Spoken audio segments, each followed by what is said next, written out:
What's up, guys? What is up?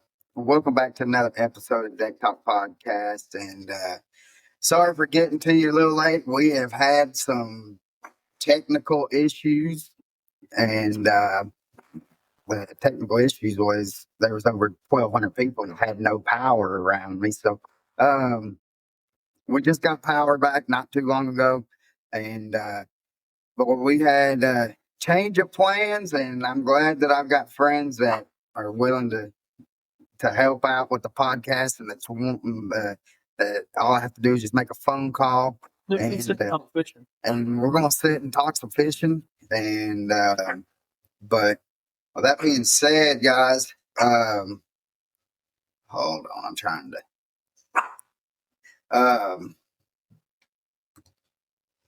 With that being said, sorry, we got some business to take care of. This episode is brought to you by Firefly Outdoor Marine, and we just had Chad Watts on with the recorded episode. And if you watch that torch light, you have got to get put on your boat. If you have power poles, any kind of poles, the Minn Kotas and stuff like that, whatever, it will fit on either one of any of the poles and stuff. It actually will fit onto the light pole itself. But it is a phenomenal light. If you're wanting to be able to have a good light when you're running down the river, it is the light for you. Right now they are doing a sale. It's a Black Friday sale, and it to get the code for it is Firefly 15. If you use that, you're gonna get a good discount off of it. It's not just for the torches; it's for all the navigational lights. But with that being said, I'm Colin Burnett.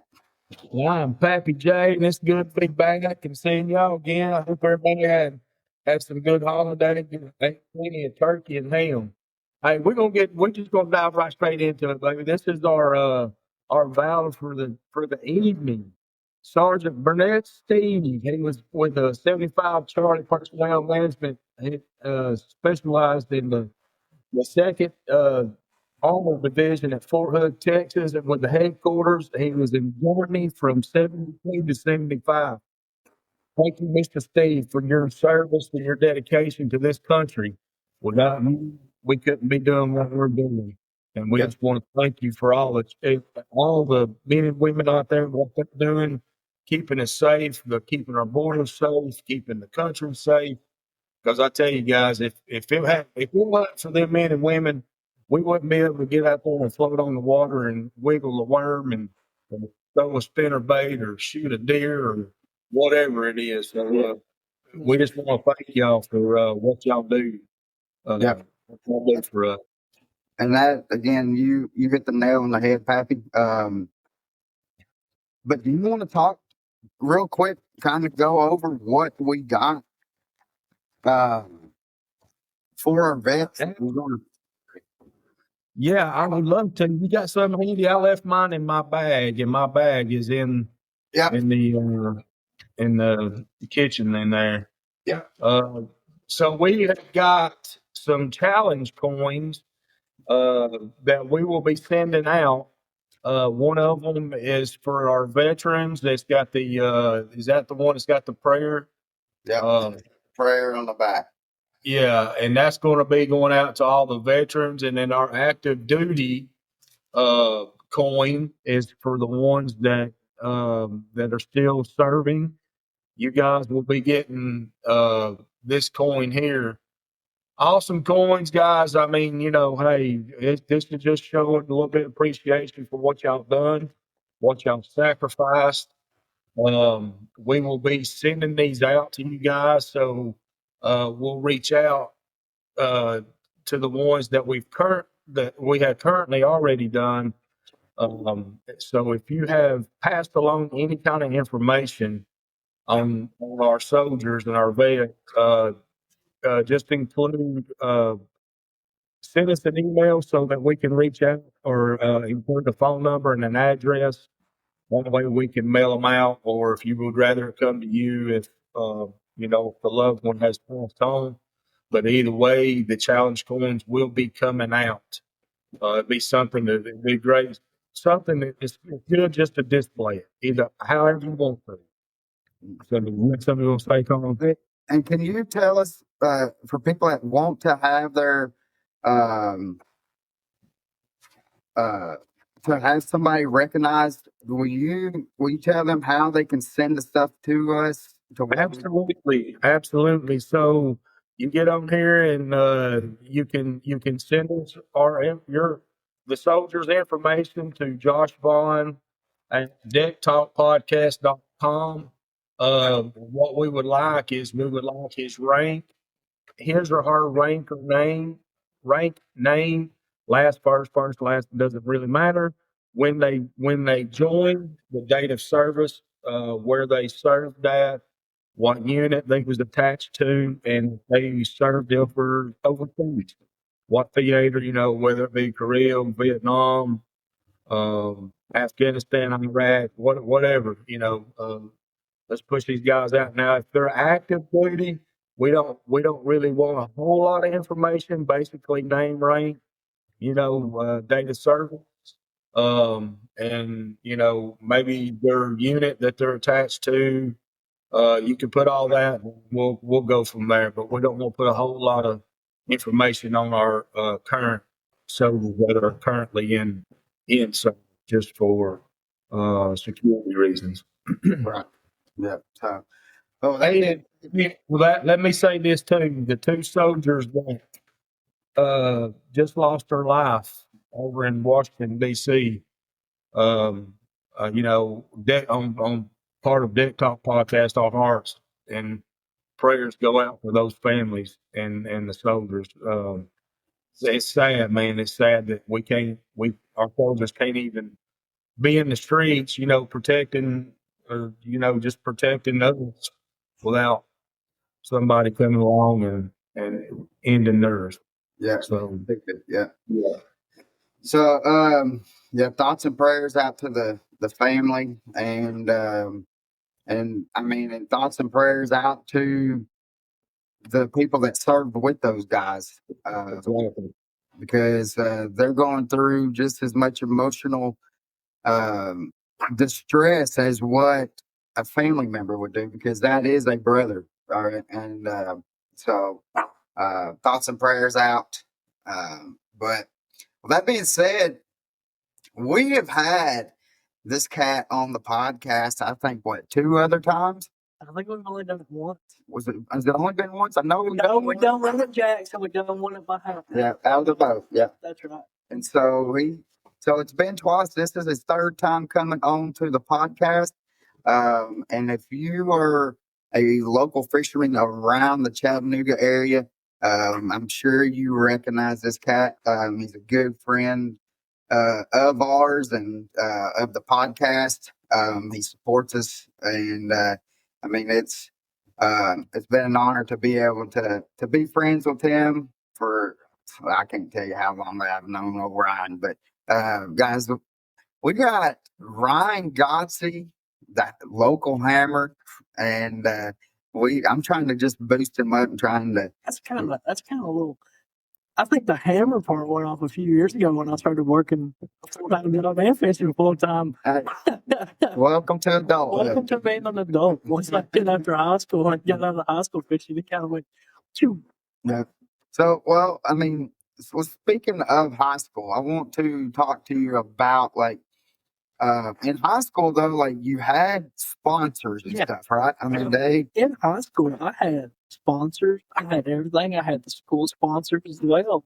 Yeah. And it's one of those things that the school sponsors actually kind of fell over me as well. Right. Too. Now, has it been difficult I say you're young. You're younger than what Pappy and I are. For a younger angler, and which you haven't been out of high school too terribly long. 5 years, I think it is this year. And so, you could probably still smell what the halls smell like. Yeah. You go by the school, you still remember the smell of it. But so has it been hard for, and I'm asking this because if there's somebody that's watching that their kids may be taking that next step to where they still want to fish. They may be going collegiate fishing. Yeah. But if they go to collegiate, then that college is going to be able to have their own sponsors. Yeah. It's going to just roll over from high school. But let's say they're getting out of collegiate or high school or whatever, and they want to kind of do the role that you did, to go hit these tournament trails. But it's your responsibility now to be able to. So has it been difficult, or what is the process that you're taking for that sponsorship to be able to get? I mean, because you still have quite a few sponsors in itself right now. I have a tremendous following of my sponsors. I'm very thankful for every one of them that has helped me over the last few years after getting out of high school.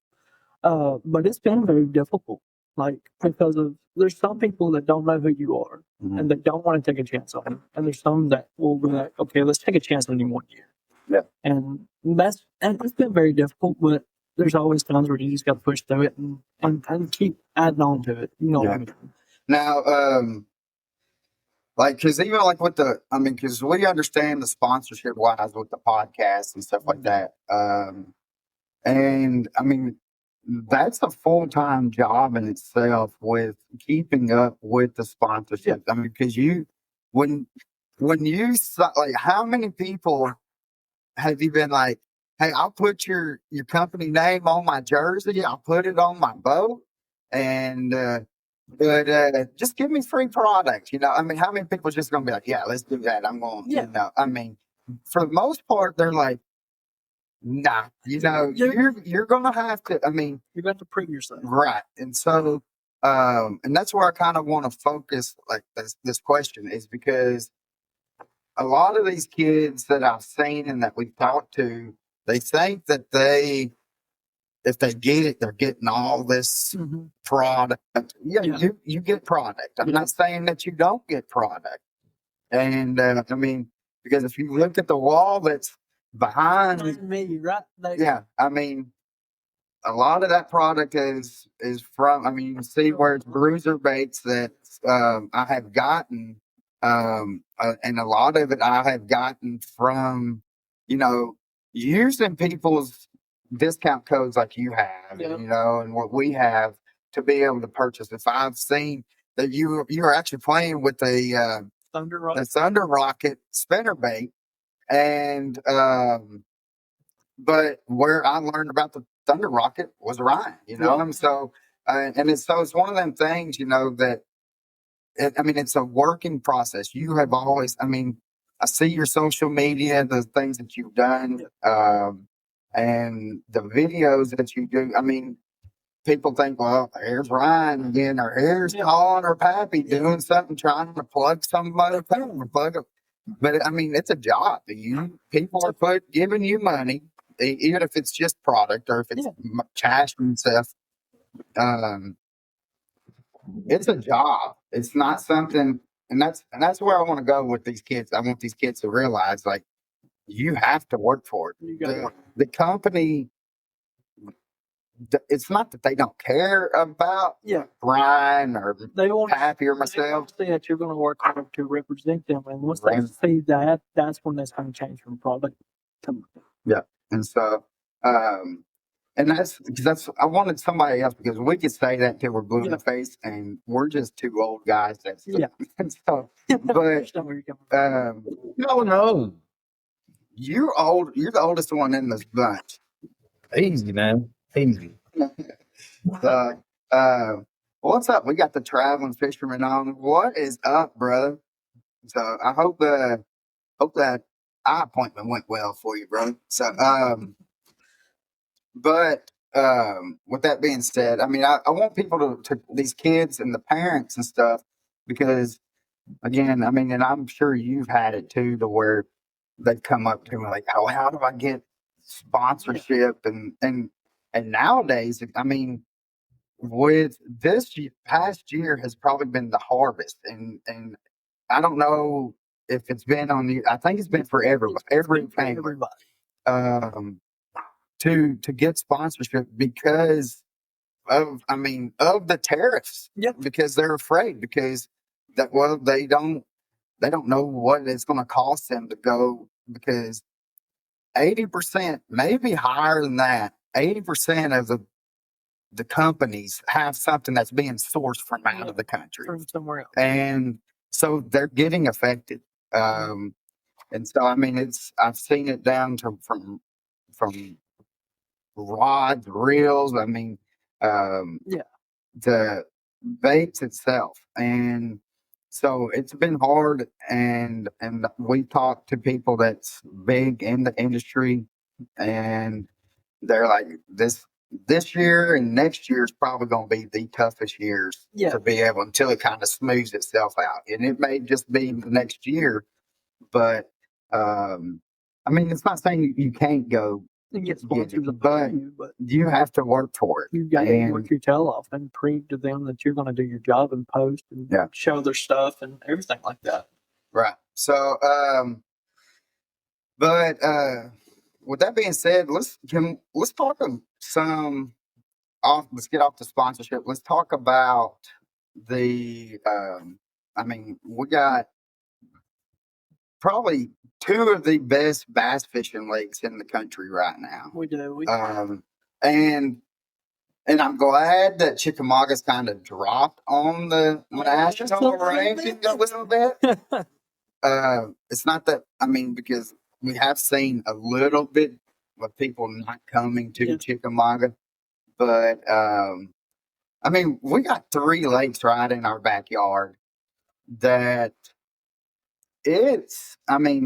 we had one that we called the Hidden Gem. That was the Hidden Gem until this year. Yeah, until Bass Pro Tours came. And then Wheeler showed that he can go catch big smallmouths down below the dam. Throwing a top water at that. Yeah. And then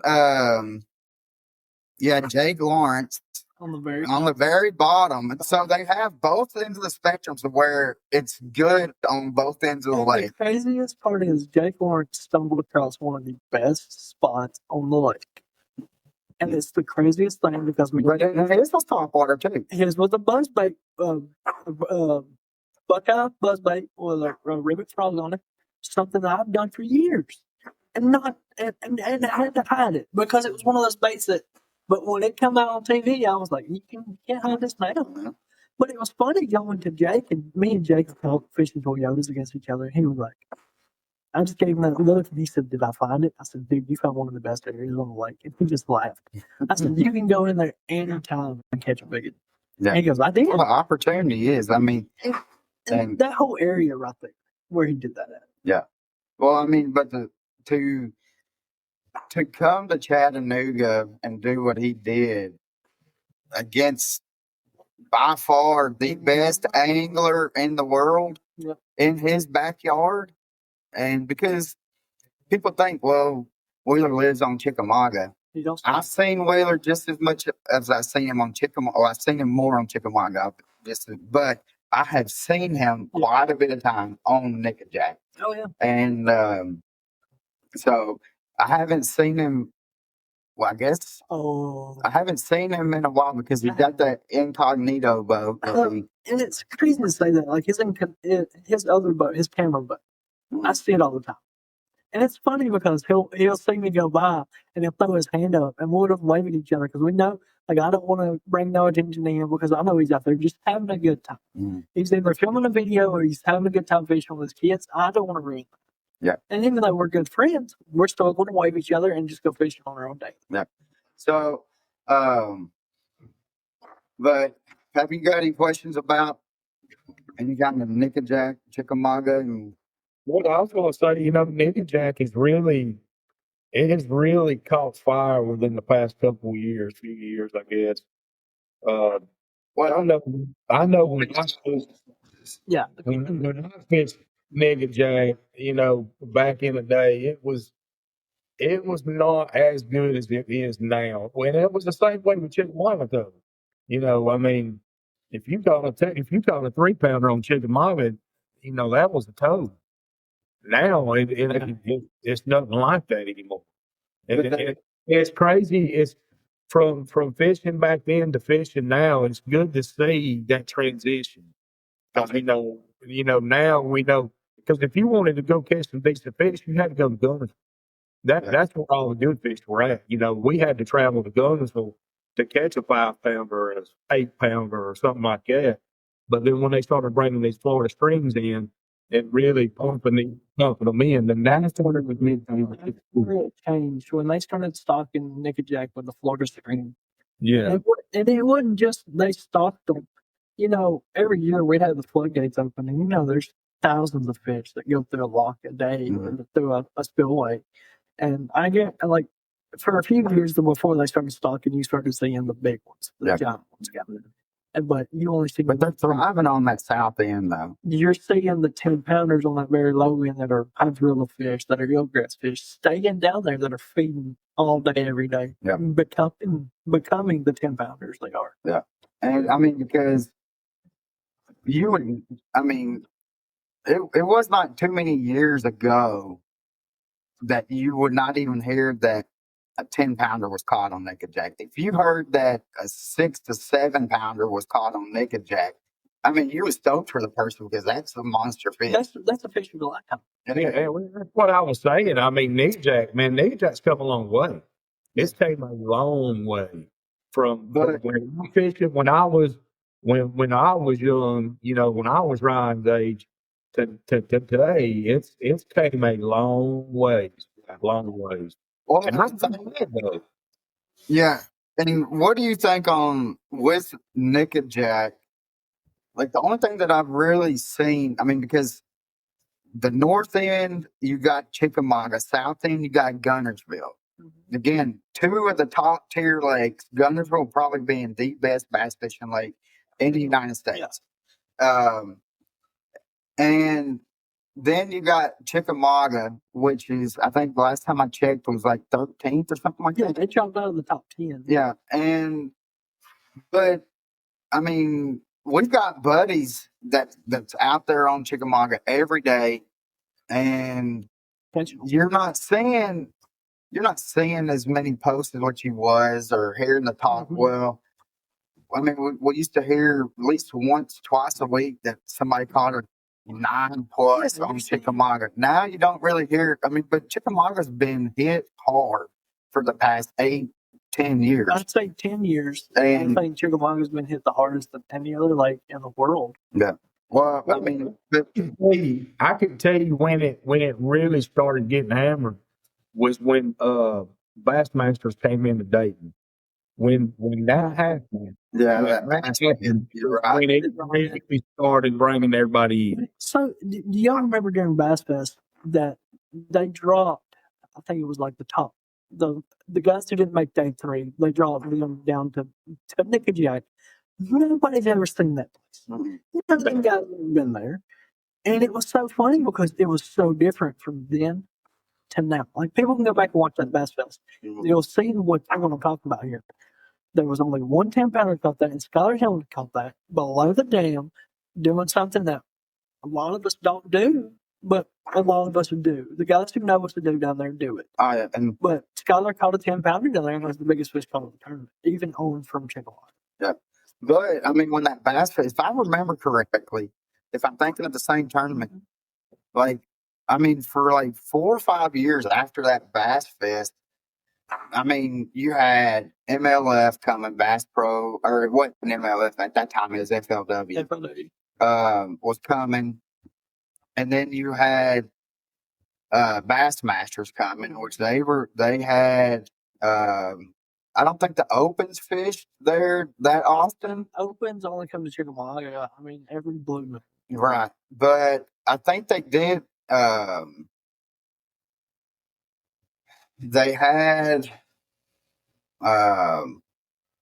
like an EQ type. It wasn't called EQ or whatever, but it's something. I remember this because it was the Bass Open.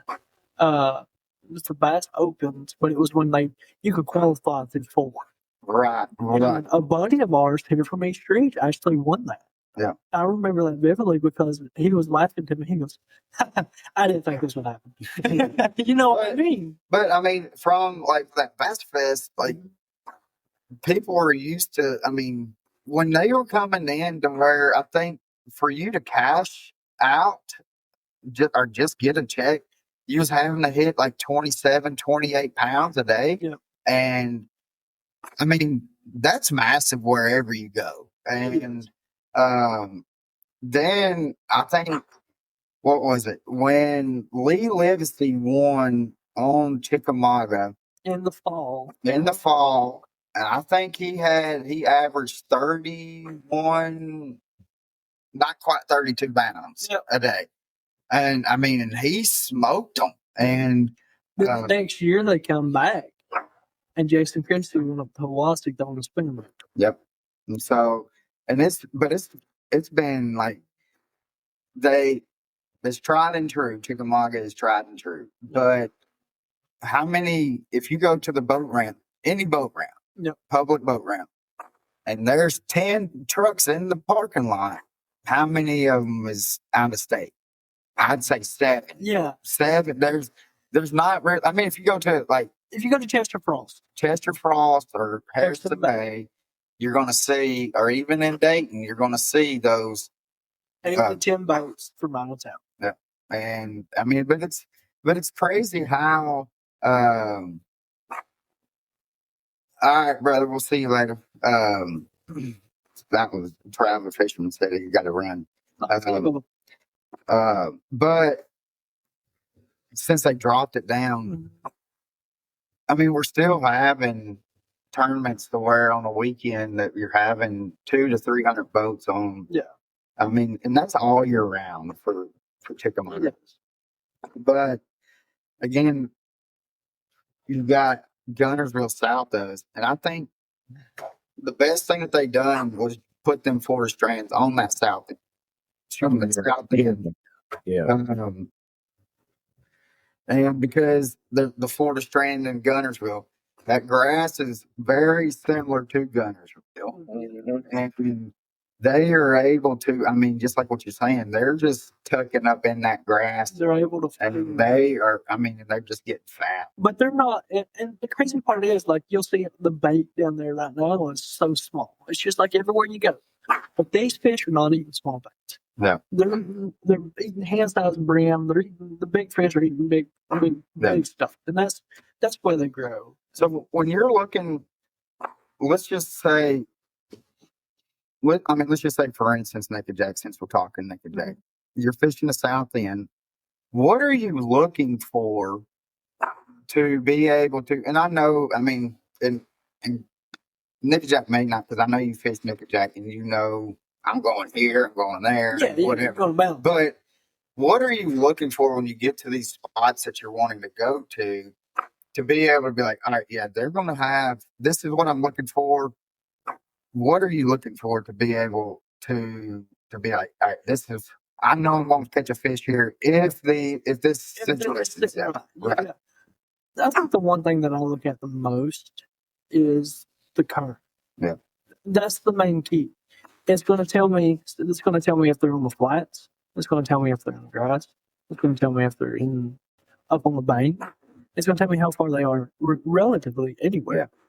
But that's the whole Tennessee. That's the whole Tennessee. All TV. But here's the thing that I just want to bring up. I started to notice the fish are getting out of there's still fish in the hydrilla. But we have so much eelgrass. There's only certain stretches that have the mixture of it. If you can find the mixture of the eelgrass and hydrilla, that's where you're going to catch your fish. Yeah. And that's the thing is, you spent so much time out on the water and you've realized, like, all right, I'm looking for this mixture. Yeah. And if it's 50-50 mixture or whatever, I mean, in your mind when you see it, like, yeah, that's the mixture that I'm looking for. So if again, let's go back to kids. We got people that's coming. If they're trying to learn, especially a new body of water, what is a piece of advice that you could give to these kids to be able to like, all right, this is a good starting point. Yeah. I mean, you can't go out there and hold their hand the whole time. Nobody held your hand, No. and nobody held our hand at all. I mean, I tell people that if I go out there, my goal is to cast 1,000 times, at least 1,000 times. Yep. Because I feel like the more times I get that line in that water, the more chance that I'm getting. Yep. Wintertime, summertime, that's easy. Wintertime, it's hard to get that 1,000 cast. But what is your advice to be able to tell these kids what do they need to do? Because most of the time they're not driving, but maybe they are driving a boat. But what is your advice to give to them? Because they are at the front of the boat. They are looking at these. I mean, 9 times out of 10, they're going to have forward-facing sonar on that boat. So what are they looking at with that? What would be a good starting point? Good starting point. When I got my boater safety course, I had my dad take me. If he had to work, drop me off, come back, give me you know what I mean? I got that opportunity. I just put as much time as I could on the water, like you said. But at the same time, the one thing that I'll tell a kid any day, keep the trolling motor down. Even though I don't do it, you'll see me running around like a chicken. I know. I run a whole tank of gas out of the canvas, but you gotta know. It's just one of those things. It's like me and Justin, we'll look at each other and we're like, okay, this. But the one thing that I could tell our young anglers, keep the trolling motor in the water, get as much cast, get different baits in your hand that on just a stretch of bank. So if you're fishing a mile stretch, go through 3 or 4 or 5 different baits on that bait. But also, with that being said, I mean, again, if we're just talking about just going to Nickajack, all right, in 5 minutes, if I don't even get a hit, you're moving. You already know. Yeah. But let's say you're fishing the Toyotas this next year, and let's just say Okeechobee, a lake that you've fished before, but you have not fished. You don't fish it often enough to be able to have your spots like you do here. Would you keep your trolling motor in the water more at Okeechobee than you would then let's say Nickajack, Chickamauga? I think I would. I just say this, I've never been to Okeechobee. Oh, I thought you had went. So I didn't go. I wanted to go down there so bad, but I didn't get the chance to go. But I feel like if I was going, so you follow us on the Toyota Series list. I think I'm going to keep my trailer. I'm either going to stay behind the wheel of my boat and driving, or I'm going to stay on the trolling motor 90% of the time now, looking at forward-facing sonar. Even though I'm not the best at it, even though I'm 25 years old, I'm not good at it. I don't use it. I don't like it. I hate it. Well, and the thing is, and Pappy can tell you, I mean, because with me, I enjoy it. Yeah. I'm not saying that I don't. But we're old school. I've had it on the boat 3.5, 4 years. You got it. But I have it going. Yeah. But I'm not like this, just looking down at it, right? Because I want to be able to, like, I'll look at it and I'll be like, all right, there's fish off this downfall right here. Mm-hmm. I don't keep it on there. Yeah. And at first it started out being to where I'm thinking they're realizing the ping and stuff like that. But I usually just kind of scan it to see, all right, there's brush pile, let's throw it. Because a lot of times people think, and I tell people when they see me at the boat ramp, they see it on the boat, they're like, oh, that's one of them cheater boxes. I'm like, hey, I'm still waiting when I put this sucker in that them bass just jump right on the boat. And I was like, you still have to catch them. You got to catch them. But with that being said, see, I'm more of a visual learner. I like to scan the terrain on the outs, from the banks, and kind of visualize how the water is, or how the the structure is underneath the water. And then I'll take not necessarily the forward facing sonar, because I'm used to looking at graphs and stuff like that or maps, and I'll kind of compare the two. If we're going over something and we go over something, I like to take the visual of the banks and the structure. In fact, we had talked about that one time. I can't remember who that was with, but we had talked about how the the structure, the bank structure will ultimately almost tell you what the bottom part of it is going to be. You know, but that's me. That's how I learn. Of course, I always learn with maps. I'm a big map guy anyway. Yeah. I like. But you're a lot better at the map reading Than anybody else and, does. and guys, as we're gonna keep on chit chatting, Listen, but it ain't a podcast if something don't happen with me. My phone died. its phone died, so thank goodness he's over here at The the house. So he's gonna come over here and we're gonna just Already over here. so we're gonna get this readjusted here, guys, but we'll make sure that Everything's good. so all right, we'll turn and do it like this. That's it'll be All right, you don't really need to see me, so no more telling what here. yeah. So But going back to what you were saying, like Patrick's a visual learner. Growing up, I had to be a visual learner. I mean, if I didn't know it, I could fish. And I think for every kid out there, keep your eyes open. Yeah. You're in the boat. right, and Pappy, what do you think? Like, how important do you? Because I've learned so much. Well, I mean, with map studies and stuff, like Caleb Bell's probably the best person that I've seen. Oh yeah, man. But Yeah.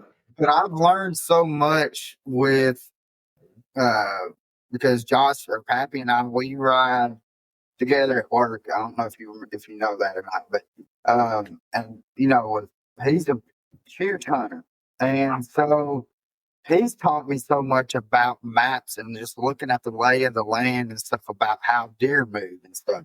And but Pappy, how important do you think it is, like, for that young angler, just like how I was asking Ryan, like how important is that map study for that young angler too? And then after he answers, Ryan, you answer, because I mean it's probably gonna be the exact same answer, to be honest, but Pappy, to you, how important is that to be able to, for that young angler to be able to realize, like, well, there's this little drain ditch right here, or this point actually comes out another 40 feet, how important?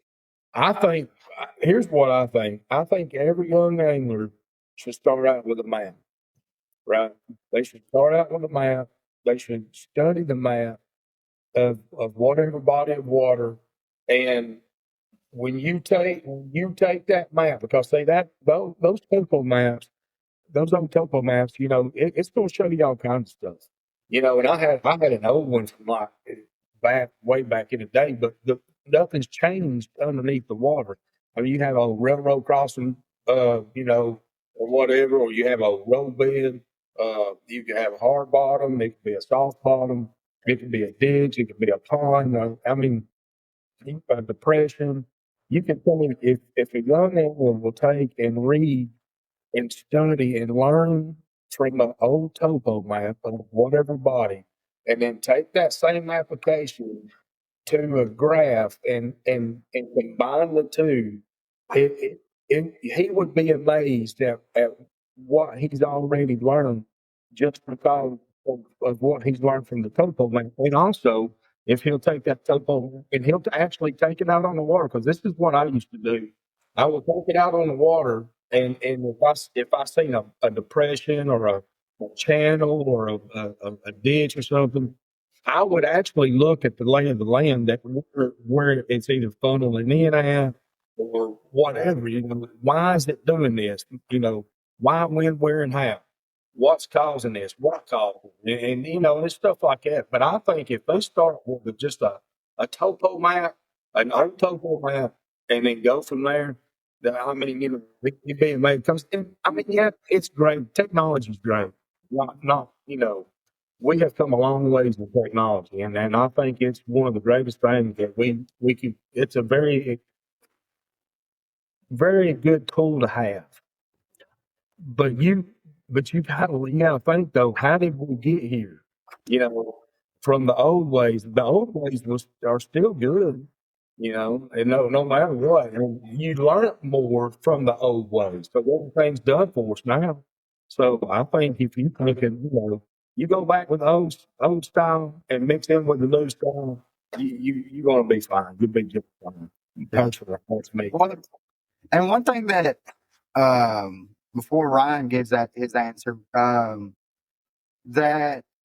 I did not even think nothing about until we were talking about hunting and stuff like that, and you're like, we see that, and I can tell you exactly where we were at. We were in Hazard, Kentucky, coming back from Hazard, Kentucky, coming through all them mountains, and you're like, look at, I mean, you see this, you see that ridge coming around, and he's like, and I'm like, yeah, I see it, and he's like, I mean, and it was kind of like a no Doug type thing. Like once you said it, I was like, boy, that makes perfect sense.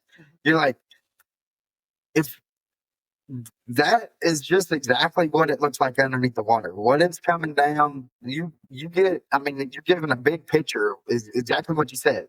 This is a picture that you can see with your own eyes of how this ledge or ridge is coming down, and you're like, and you see how it's coming down the ridge, and like, all right, now let's put water up to that. Now, I mean, that's exactly, and that's how you explained it to me to where I could understand it, because you knew that I don't do much hunting and stuff like that, but I do a lot of fishing. I understood that.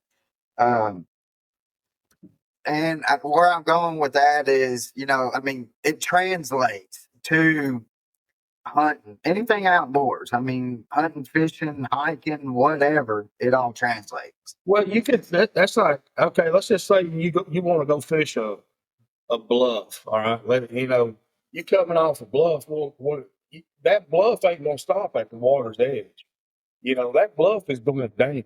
Yeah. If it's a sharp 190 all the way down, that bluff is going now. It's when it bottoms out.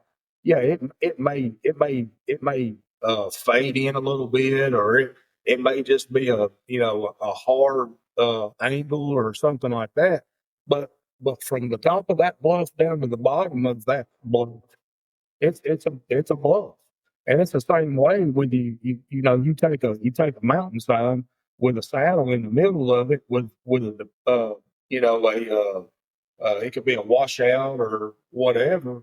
You put, like you said, you put some water on that. Well, guess what? Nothing's changing about the terrain. It's all the same. So, well, guess what that washout turned into? Now it's a channel. Guess what? Well, where it feels like to hang out at, if the conditions are right. So, you just got to play with everything and be a good visualizer. Imagination goes a long ways, and God gave us eyes to really pay attention to our surroundings, and you just got to use it. You just got to go and just put one and one together and roll with it. Yeah. So Ryan, how important is looking at a map, even at a new body of water? I mean, because you can learn so much, right? Yeah. Before you even put the boat into the water, or even before you put eyes on the water, you can learn so much. You can learn a lot. And I think having what we have now in technology, like Master, Navionics, anything like that, you can go and research the lake anywhere you want. So you say I'm going to, where am I going this year? Where's one of my tournaments at? Just say you follow it. Yeah. I've never been to Eufaula. I've had a lot of friends down there that's been down there, and they tell me how it is. But I'm still map studying, even though that tournament's not until March. All right. Just let you know, them 10 to 12 foot logs that are floating are not logs. I'm just telling you. Definitely not. I'm my whole body, because I'm only a snack to them. I'm a chicken nugget. So, but have you ever fished around gators? I have. So I've been to Florida fishing. I've been to St. John's. I've been to the Kissimmee Chain, Harris Chain, fishing the opens down there. Me and Grandpa went last year and went down to St. John's in December, thinking we're going to go down there and have fun. After one of our hunts were done, and I ended up catching like a 4-foot gator. Not planting. Heck yeah. But it was funny. It was the rats on my instrument. I said, "Won't you come help me?" He said, "Oh, no, it's not my job." He just said, "You can get bit, and I'll call the doctor later." So, but yeah, I've been around gators and I've been around stuff like that. But I think, like, going back to what we were talking about, the map study. I think if you're really competitive on every place you go, you need more than a month or so to study your map. Yeah. To know kind of what you're going to look at, what you're not going to look at. Because, I mean, some of these tournaments, you only have 3 days of practice. Yeah. Or 2 days of practice, to be honest with you. But if you've never been there, 3 days of practice is so overwhelming. So you got to run around like a chicken with your head cut off. Yeah. So, And you got to be able to utilize your time, and that's where the map. Let me say this. I think Ryan he struck something. He said something that I really like. Starting early. So just a quick story. We normally go to South Georgia about every year to go on a hunt. It's a draw hunt, but anyway, so we got drawn. You put in for it in like August. Well, in the several hunts, we knew about what piece of properties we were going to go hunt or we had put in for. Well, we just so happened to got chosen for the Alamo hunt and down in South Georgia. Well, I've never been to the Alamo, so what I do, I put my own X map and I start looking for certain areas on my map that it ridges, anything that really caught my eye, thickets, all kinds of stuff. Well, I did this. I started once I found out in September. The hunt is in November, so from September to literally 2 weeks before we was fixing to leave and go for the hunt, that's all I done was map study. Well, we get there on Saturday. We get camp set up and we go do our scouting. Well, heck, by Tuesday, goes the whole starts on Wednesday. By Tuesday, or I'm sorry, on Thursday. By Tuesday, I already know where I'm hunting because I've done this map. And all I had to go do then is put boots on the ground to go make sure what I seen was true. Yeah. Well, opening morning, I'll shoot my biggest buck ever shot. Why? It's just because I really go. It's because of map study. Yeah. And I that is a key thing right there, Ryan. And I think if you keep that mentality right there, son, you'll be successful at anything you do. Anything. You just doing your homework. It's so important. I've been fishing the BFL volunteer division since I was 17 or 16. I've been fishing those since and it's each year we go to the same lake. It's crazy to say this, but I still look at them lakes before I go to them. Yeah. Because I can look at it and go, well, I've caught fish there on this day. Well, let's find somewhere else. Like on the lake, there might not be a place just like that, or there's going to be a place that's going to be close to looking like it on the map. Yeah. You can go look and practice. And there's some of the BFLs that I don't practice for just because I have so much, I fish so many different trails. Yeah. I don't have enough time to get to go practice. So map study is very key to me. Yeah. So, Stephen Sturgeon says, what is your opinion as why the TVA lake fish are so different? That's a kind of double. I think current. I mean, and everybody right here, as soon as I say this, all y'all going to agree. If there's not any current on the TVA lakes, you might as well just go on back home. You better go home. Just go back home. Home. And, but I mean, you can still they can be predictable. A lot easier to predict. Yes. If the current's going, right? Yes. Yes. So, and,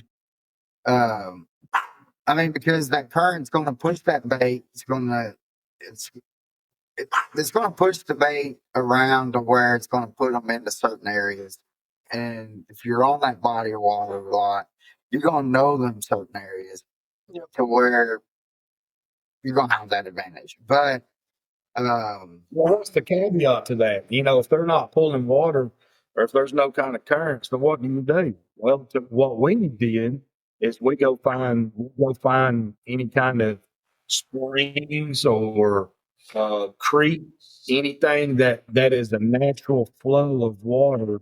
That way it creates some kind of, you know, even if it's hot, you know, real hot, it's some kind of oxygen, but mainly because of the bait. That's where the boat's going to go, you know. So it's kind of people back off water. Yeah, talking about TVA places that if like Chickamauga, if the current cuts off on Chickamauga, the land fish are not going to buy. Yeah. I took one friend that I learned a few years ago from Andy Morgan, a good friend of mine. He goes, you know, there's always fish up in the bushes. If you go flip a bush, you'll catch a fish. He goes, they ain't got to be current up there. You just got to catch them. You couldn't be that good. yeah. But I mean, even like TVA fisheries are so different because of that. That right there, you gotta have current. And if you don't, Nickajack, Chickamauga, Gunnersville, Wheeler, all those TVA lakes, the current plays the factor.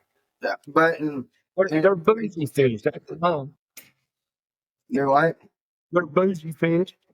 Yeah, they real There bougie. you are. But with that being said, though, Chickamauga, Nickajack, Gunnersville. I mean, even you can even go with the Watts Bar. Watts Bar Hey, that's has like come. It has come a long ways. Yeah. But them three lakes right there, you could go out and the opportunity to catch a double-digit fish It's very, is very real on them three very lakes. high. But just because you go out there, don't mean you're going to catch. No, you might not catch 10 pounds. I mean, again, if that current, again, it's all current related. But I want to talk though. Before we change the subject right here, I'm going to tell all my stuff. So we had Dream Chasers, a trail that we have around here. And me and my partner Justin, we fished every team tournament together most of the time. And we fished on Nickajack, and it was one of them days we went out there and was like, "We gonna catch him." You know what I mean? Like it felt good. Yeah. We didn't catch the current. We zeroed for the first time this year. All year we finally zeroed, and I was like, "Yeah." That's a hard walk. And that is the hard part because then everybody looks at you like, that's the first thing you gotta watch. And you're like, I got zero, what? Yeah. But it was so funny. Day two, we go to Chickamauga. And there's people that talk to me that, I mean, I'll say it here on the podcast. I don't like Chickamauga. I don't like to go up there because of the pressure. And that's why I stay on Nickajack. But we went to Chickamauga and I done the thing that everybody else will do. I hit the bank and throw a crankbait most of the day and ended up catching my limit in a matter of minutes. Well, that's the thing, though, that, I mean, you could pretty much go to any body of water. It's not just TVA. Yeah. But you can go throw a crankbait, a spinnerbait, and a Texas rig. And you can go down the bank and catch fish all day long and go catch fish. You might not catch the biggest fish, Yeah, but you'll catch. but you're going to catch fish. With those 3 baits, you can catch fish. Yeah. And that's what I'll tell any angler that's just getting into it. Like, so I worked at Bass Pro for 4 years. When somebody came in, that would be what I would grab them. Yeah. To sell them up. I mean, because you can't go wrong with a Texas rig, especially somebody that has not fished for bass. A Texas rig, you can go out there and just let them a chunk of worm all day long. Mm-hmm. And I mean, to me, that's my favorite. That's my go-to bait. If I need to go catch a fish, that's what's going to be in my. But with that being said, what I kind of want to go back to your sponsors because I do want to allow you to be able to kind of give them a shout out on here. So who has helped you, and who do you have a new sponsor for this next upcoming year? I know it's still kind of early. It's a time where you're trying to work things through to be able to get it. But who was your sponsors for last year that you had? So I had Miss Kim on Jack's Bait Tackle. I had not expert. That was a few years ago. I'm sorry. I had the Boathouse, Canvas Boats, Mercury, Power Pole, Finex Rods, Zoom, Avery's Monument from here of Chattanooga Valley. There's a few other. I'm sorry that I'm blanking on you. Motor City Auto, where I just got my new truck at, they just hopped on with me and helped me out get the new truck and everything like that. So. Yeah, and that's one nice ride you got out there in the yard. So. But I mean, because if it wasn't for them, sponsors help out so much that people really don't understand of what they do.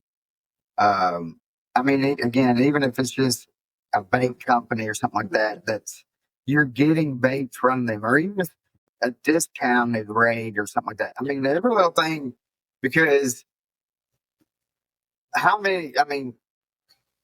you still got to go out there and buy the chatterbaits or whatever. You're throwing a chatterbait, you're still going out there. You still have to spend that money. So it's not just because you get a bait sponsor does not mean that. Yeah. That's the only bait company you're looking for. Right. Yeah. I mean, there's not one angler out there that will tell you, well, I'm only throwing such and such amount Gary Yamamoto's because I'm sponsored by Gary Yamamoto's. Well, he's got a lot of baits, but I know when I go to Clark's Hill or whatever, I'm over here using this. You know, I mean, they want you. The companies want you, a tournament angler. They want you to be able to win. But because they know when you win, they're taking pictures, they see their names are up on your jersey, and other people are seeing their names on your jersey, and then they're like, oh. I mean, because you don't have to say, like, if you won it on a chatterbait, they don't have to see, you don't have to tell them, well, I caught it on this other company's bait. I mean, 9 times out of 10, people are not going to say, especially if it was not somebody else's bait, they're not going to tell. But somebody sees that bait company on your shirt and see, they're going to be like, I bet it was one of those. And then they're going to search, and that's how it all kind of trickles down. And there's I can't remember who it was at the time. They won a tournament, and he literally, like, in the video, you can, like, during the broadcast, you can see him throwing this bait. But when he popped it up, it was like, this is what I was using. It was a whole different bait. And and it was a good friend of mine, actually, to be honest with you. I went up to him, I said, hey, that's a harsh little thing right there. He goes, you understand where we're coming from because you're in this industry now. And I said, yeah. He goes, there's sometimes we have to do that. And it was and the crazy part is I figured it out. It was a prototype bait. That's the only reason why he didn't show it. He couldn't show it. Yeah. And which, I mean, we get prototype stuff, and that's definitely understandable. Yeah. I do want to ask, because I know with doing like media and stuff with bass, like the Japanese people are so conservative about their baits. They hide their baits. You've got a friend of yours that is a Japanese angler. Was he like that with you, even with you? Because I know we went out on Nickajack and we seen y'all. Yep. And was he like that when it's just the two of y'all? Is he? I'm sure he kind of opens up a little He bit. opens up. He understands that I'm learning and he's learning, everything like that. And I see the comment, Mom. Yes, so that G&G Vending is her little company that helped me out this year, and I'm very She helped the podcast out too. You know, she helps me out. Mom and Dad, that's the biggest sponsor. That's the one I forget. Mom and Dad, because no matter what, Mom and Dad's gonna help. Yeah. No matter what about that. Yeah. But Taku is very different when he's in person. Yeah. He's not very conservative, but it's crazy to say this. He brought his boats, but he was more interested in looking at my rod locker, looking at my baits, because he wanted to learn more about the American baits. Yeah. Because he sees it over there, but he wants to see what I do with it over here. Right. And so that's what I was very grateful. Yeah. So he didn't fish much. He didn't fish much. He was like, and he'll look at it, and it's crazy because they can look at a bait and he's like, you need to change this. Yeah. And I change it and I can fish on it way more. Yeah. Well, and the thing is they're so detailed oriented. And which I enjoy running into Taku and stuff like that. I mean, sometimes it's hard to understand them. Oh yeah. But he's probably the best one to understand. Oh yeah, he's out of the bunch.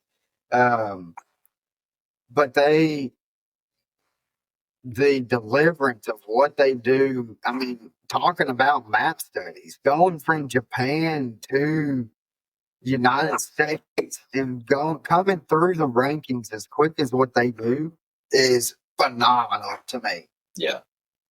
Oh, Jeremy's on. Yeah. Sorry. I was looking at Facebook here. I was talking to him earlier. He sends me yeah, it's on my Facebook, so that's Jeremy Farmer. He hand makes these glide baits that are phenomenal. Check him out. Pull him up on Facebook, Jeremy Farmer. Check his videos out. And order them. He hand makes everything. Paints them, the mold and stuff. I don't really want to go into too much detail on it. But it's all from, well, I mean, and that's what I was talking to him, and I was telling him, I said, I need to get you on here. So, but let's see, Jacob Willis says, hey, Ryan, great to share a lake with you on the upcoming Legend. How was the fishing during the Black Friday tournament? 8 pounds. 8 pounds. I went up the river thinking the smallmouth were going to bite because it was a chillier day. Went down the river and let's go. Didn't get one bite. But yeah. And which we're going to wrap this up here in a second. We've got so far off topic real fast. Well, that's one thing that I really enjoy because we go down some rabbit holes and we just it just goes.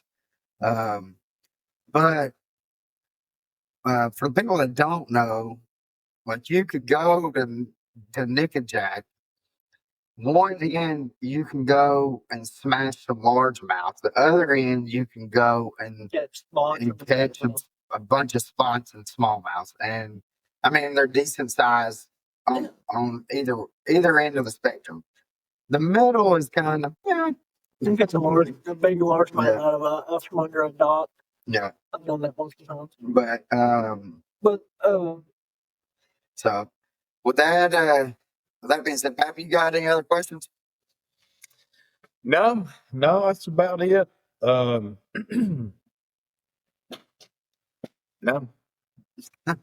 I'm ready. I am ready to get back out on the lake though, but just not right now. It's too cold for me. Well, we got to get you that foul weather gear from Firefly. Once that happens, you're going to be ready to go. I will say before we do end this, Pappy J and Colin have some big news coming out pretty soon. So everybody be Yeah, huh? we got quite a bit of big news coming. Yes, we got some things going and everything's looking good.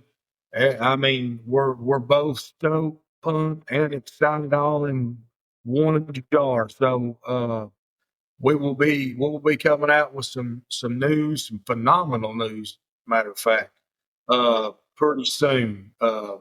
We just got to get some stuff in line, and can't wait to break it. That's for sure. Well, we also, not to kind of get away from that, because I mean, we do have some, all we're doing is just tying up the loose ends of everything that we got going on. And Yep. hopefully within the next week or two, we're going to be breaking some pretty big news. I mean, within the past, 2 to 3 months, I mean, we've been pulled up the britches and just went hammered down, and we got stuff to happen. But with that being said, we've got another good buddy of ours that just came on. Ben Green is in here watching. Ben Green is he owns Ben Green's Insurance, and which we had been on, not, I guess it was at the beginning of the year, talking about, it was right before spring and stuff, because we wanted people to be safe out on the water, getting everything ready with the insurance. And so if you're looking for insurance for your boat, vehicle, and stuff like that, and he primarily does, correct me if I'm wrong, Ryan, he primarily is just for fishermen, correct?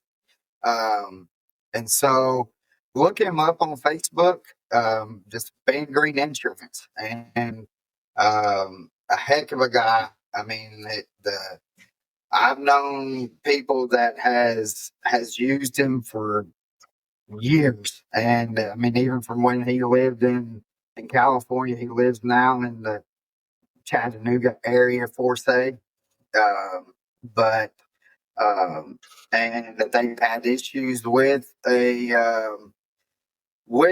had an accident with their boat, and before they could even get the boat to the shop to get it started to fix, Ben and his people there at the insurance place, they had everything set up ready to go from the go. There was no, I mean, besides the fact of them fixing the problem for the boat, it was all taken care of. So yeah, Motto and watercraft exclusively for England. yeah. So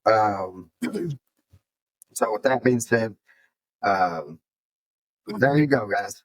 So hope everybody had a heck of a Thanksgiving.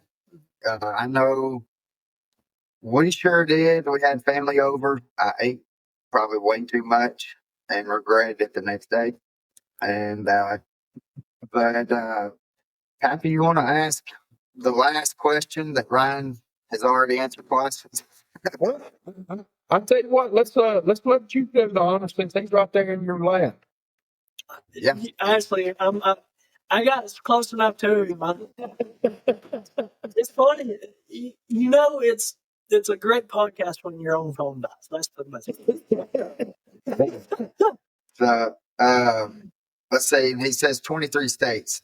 See y'all soon. Yeah. So Ryan, if you could fish with somebody for the day, could be with us or have already passed, who would that be, and why would you want to fish with them? I cannot remember who you said, though, to be honest with you. So I've fished with I've been very grateful to be able to fish with a bunch of guys over the last few years. But I tell you, the one person that I've always wanted to get in the boat with that I've not got to get in the boat with lately, Brendan Holiday. I've never been able to get in the boat with him. I've talked to him a bunch of times, and he's so great with teaching somebody new stuff. And he's doing so good over the last few years that I just think it would be a good time to get in the water with him and be able to go and fish and talk and have fun and stuff like that. Yeah. I mean, you can't go wrong with them, and for sure. I mean, and especially if you want to try to do some deep cranking, because that tournament at the beginning of the year, this past year, where he Okeechobee. Yeah, where he just went in and just destroyed them on a crankbait. Yep. That and those guys, he had them fish locked in. Yeah. And the thing that, I mean, a lot of people, I mean, if you know, a lot of people, my old team partner was Kyle Watcher. Yeah. So to think about that, I was with one of the best in the world. So yeah, that's he's a AOY champion now. So it's crazy to say that. So yeah, but, well, and at Bass and in yes, sir. So forgot about that. But guys, with that being said, Brian, brother, thank you for coming on. And we got to do it again. And great. We I don't know about you, Pappy, but I'm tired of snow, cold weather, and having to work all night. So I'm dog tired, and I think I talked too much today, but I think it's just because I was tired. I want to do something before we end it. I want to try to help end it. Yeah. I want to say thanks to all the sponsors that support the Deck Talk podcast. I know Blizzard Baits, Firefly, Young Tech, Joe Bergerons. Who else we got over there? Coldfield, Spare Point, Proline Baits, and no, say that last one. Gotcha. But they're very good companies that would step up and help y'all. I'm very grateful for. We talked about a minute ago, my sponsors from last year. Yeah. I'm going to throw it out there. I know y'all have friends. I know people watch this. I'm looking for a new title sponsor. Yeah. My title sponsor actually stepped away. So people that are out there on the Deck Talk podcast, I know there's some companies watching, some companies that are not watching. Yeah. I need a new title sponsor. If not, we're going to rent the boat and run Godsey fishing. Yep. That's going to be weird going down the boat. Well, I mean, but the thing is, I mean, for what, 3 or 4 years, Kyle Watcher had Kyle Watcher fishing YouTuber. You know the reason? I can tell you the exact story why he did that. Why's that? He couldn't get the rack in time he couldn't get the PDF for his title sponsor to get on there. Couldn't get the rack. So, but there you go. There you go, guys.